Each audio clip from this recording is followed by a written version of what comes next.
Guys, welcome back to another video. Thank you guys so much for coming back to another video. So as you guys can see, I was just cleaning out my car and it kind of motivated me to do this video for you guys, and it's really getting a driver's license in Canada, right? Now this is a question that many persons have asked me before. What is the process of getting a driver's license in Canada, and who is eligible for a driver's license in Canada? Before getting into it, guys, I just want to ask you guys, please smash a like on this video if it is that you are interested in this topic, or if you like the content that's been given on this channel. Smash a like, it really helps out the video, it really helps me out. Drop a comment, guys, that's the other thing, and also subscribe to the channel if you are new here. Welcome to all the new subscribers, and all the returning subscribers. Welcome back, guys. Everything that I'll be sharing in this video is based on my own personal experiences, and I live in the province of Alberta. Now, if you know anything about Canada, Canada is the second largest country on earth, only first by Russia, and the size of the country is massive, right? It's divided into different provinces and territories. You have, I think, 10 provinces or 10 or 9, might have to research it. Nova Scotia, New Brunswick, anyways, 9 or 10 provinces and 3 territories. Now each province and territory is almost like its own little mini country, which means that rules, laws can differ depending on where you live and what province you live in. So it's not the same straight across the board in all provinces, right? So what I'll be sharing in terms of the driver's license process is really specific to Alberta, right? Which is the #1 province in Canada, by the way.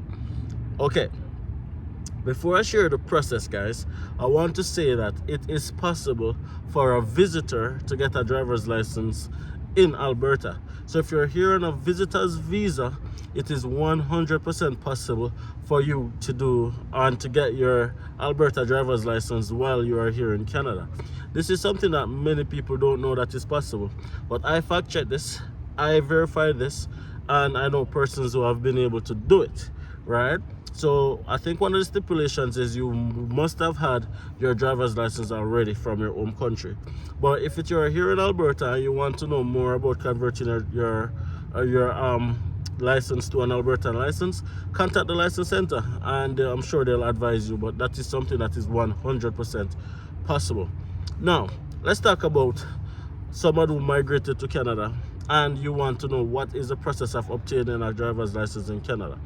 Now, as I said, speaking specifically for Alberta, the first thing I would encourage anybody to do when migrating to Canada is to do their international driving permit.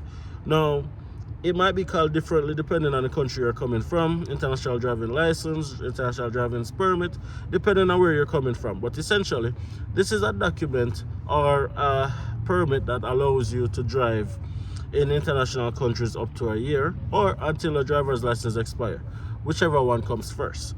Now that allows you to drive in Canada up to 1 year without converting your license to an Albertan license. Now, as I said, it typically lasts for a year, but if your initial driver's license expires before the year, then the permit is only valid up to the point of your driver's license. And some countries the international driving permit is free, and in some countries there's a small fee. Now you are definitely able to buy a car with your international driving permit. You're able to insure your car with an international driving permit. So if you're even here as a visitor, With your international driving permit, you can definitely buy a car and insure your car in the province of Alberta. Bear in mind that it might differ from province to province, and I'm speaking specifically to Albertans. So another reason why you should come to Alberta, right? The #1 province in Canada. So your international driving permit allows you to buy a car, insure a car, and drive a car up to a year before converting to an Albertan license. Now, what is the process? The process is very straightforward. First thing you have to do is to do your knowledge test. Now, your knowledge test is a test that is administered by the license center here in Alberta that tests your knowledge in driving. Now, please do not underestimate this test. It can be very tricky and it can be very difficult.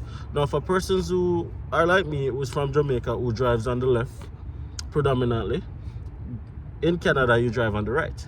And also, in countries like Jamaica and other Caribbean countries, we don't have to deal with winter. Driving in winter is a totally different ballgame. And these are questions that you're going to be asking, that they're going to be asking what you should do in this event, what you should do in that event. So you want to be making sure that you're doing your practice knowledge test online before actually going to do the knowledge test, because it took me 3 times. It took me 3 times to actually pass this test, right? So please do not underestimate this test. It can be very, very, very tricky. With that being said, when you pass the knowledge test, which I think is $18 or $19 for the cost, you are going to be issued what is called a Class 7 license. Now, your Class 7 license would be the equivalent of a learner's license in Jamaica. Now, this license allows you to drive a car in the presence of somebody who already has a Class 5 or a general driver's license. You're not supposed to be driving on your own. You're not supposed to be driving beyond midnight, and you're not supposed to be driving with more passengers than seatbelts in your car. Make sure that you're doing your research where that's concerned. If you're found to be breaching any one of these stipulations, you can be fined. And the fines in Alberta can be exuberant sometimes. Now, here's the thing now. When you have a driver's license already from your home country and you pass your knowledge test, you're able to book your road test to convert that Class 7 into a Class 5 immediately, right? Now, when you don't have a driver's license from your home country, and this is your first driver's license that you're applying for, you have to have that Class 7 for a minimum of 2 years before you can convert it to a Class 5 license. So that's the difference. When you already have a driver's license, there's no 2-year waiting period. But when you don't have a driver's license, there is a waiting period. So when you pass your Class 7 knowledge test, you get your Class 7 license. Assuming you already have a driver's license, you go directly to the cashier in the license center and you scheduled a road test, right? Now, the road test is when you actually go with somebody, a licensed instructor who's grading your skills on the road, and then based on that result, determine if you're eligible for your Class 5 or not. The road test is exactly as it suggests. It's a test, right? You want to be making sure that you are doing your research, what is expected, because driving in Canada is much, much, much different than driving in your home country. Like, for example, I have never had to shoulder check before coming to Canada, right? And if you know, you know. If you don't know, you probably should go and research what is a shoulder check. Now, that's something that is big in the road test. Now, the road test, the last time I checked, was $91, right? And once you pass the road test, then you are issued your Class 5 license. Your Class 5 license would be the equivalent of a general driver's license in countries like Jamaica. This is your main license that allows you to operate a motor car, SUV, trucks, whatever, but it's not a trailer license. Now, in a country like Jamaica, you'd have what's called a truck or trailer license. Here in Alberta, that would be your Class 1 license. So the general driver's license that allow you to drive a car and stuff like that would be your Class 5 license, right? And that is what you'd have to pass your road test in order to get. Now, remember now, if you don't already have a driver's license from your home country, then you have to wait 2 years before you are eligible to apply for that Class 5 driver's license. That is something that is very important, guys. You want to be making sure that you are doing your research, you are doing all the things that you need to be doing to give yourself the best chance of success, right? That's something that you have to pay very, very close attention to. Now, I passed my road test on the first attempt. It was very, very nervy though. I was driving up to a year in Canada before I decided to convert my driver's license. That's just because when I came in 2019, COVID hit the same time. The license center were closed. The road tests were far and few in between. I had to wait months before I was able to convert it over to a class 5. So that's something that kind of delayed my process a little bit.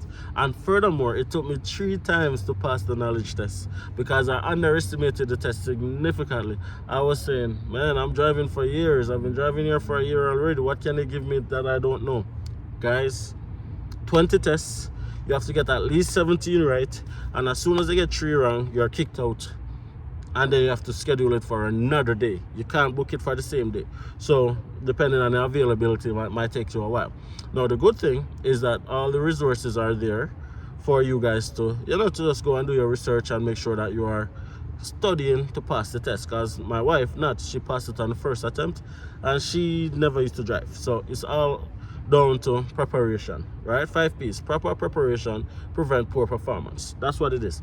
Now, how did I find transition into driving in Alberta, in Canada? Now, the first thing that was a bit nervy for me was the fact that most of the vehicles here are left-hand driven, meaning that the steering is on the left-hand side. Now, in Jamaica, most of the vehicle steering is on the right-hand side. So when I first went into a vehicle, it felt a little bit weird to me because I would have been used to being on the opposite side. And then that's in regards to the motor vehicle itself.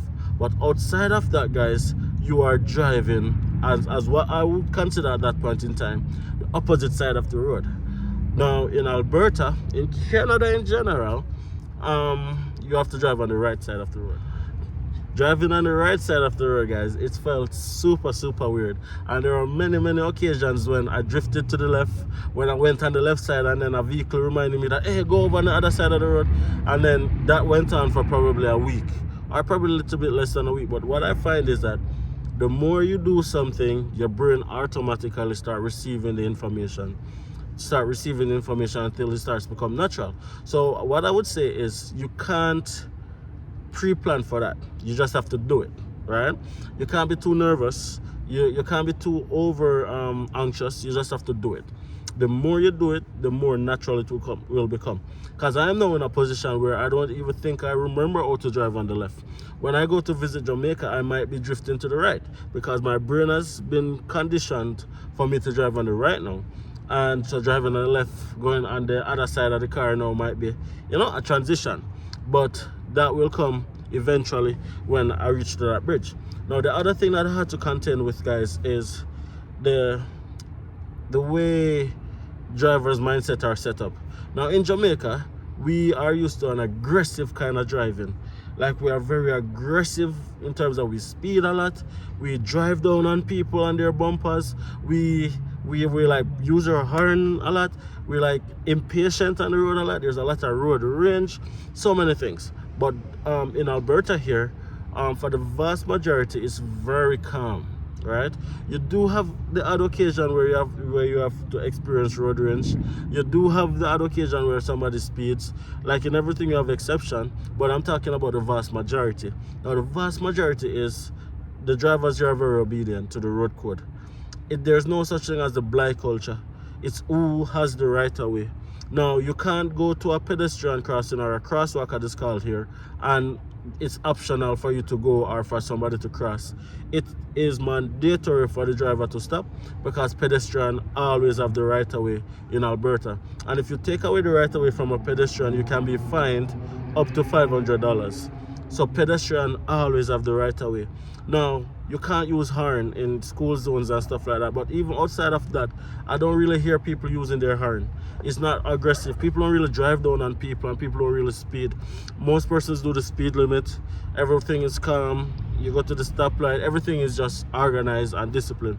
So it's very easy to adapt because it's not as aggressive as it is in other countries like Jamaica.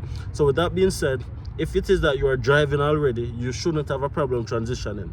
Shouldn't.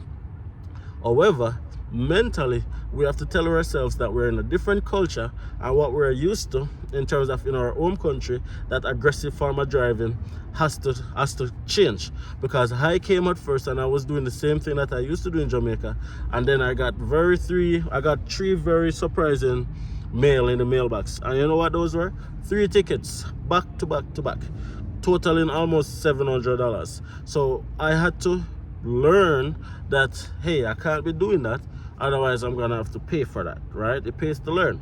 So eventually, you know, you start to adapt to a different kind of driving. You're more relaxed, you're more calm, and everything is just mellow, right? You go as fast as you can afford. In other words, right, your driving habits depending on what your budget is.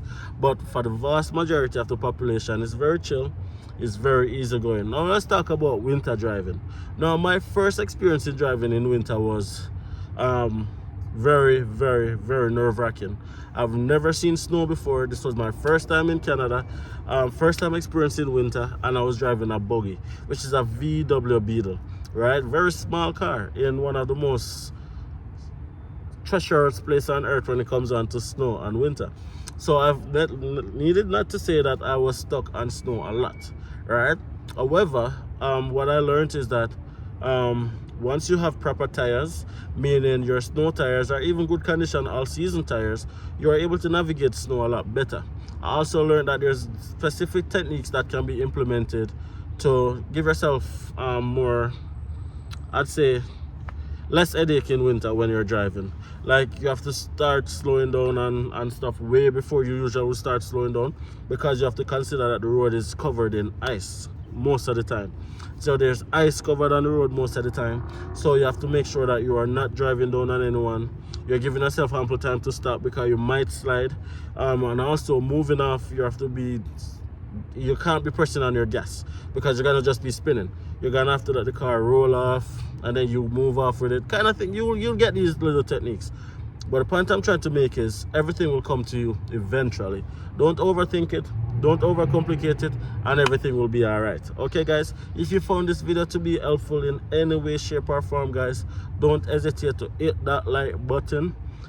Subscribe, get me to 10,000 subscribers as quickly as possible, and drop a comment. Let me know what you think about this video. Let me know if this video was helpful, and let me know what was your experience in transition in Canada in terms of driving.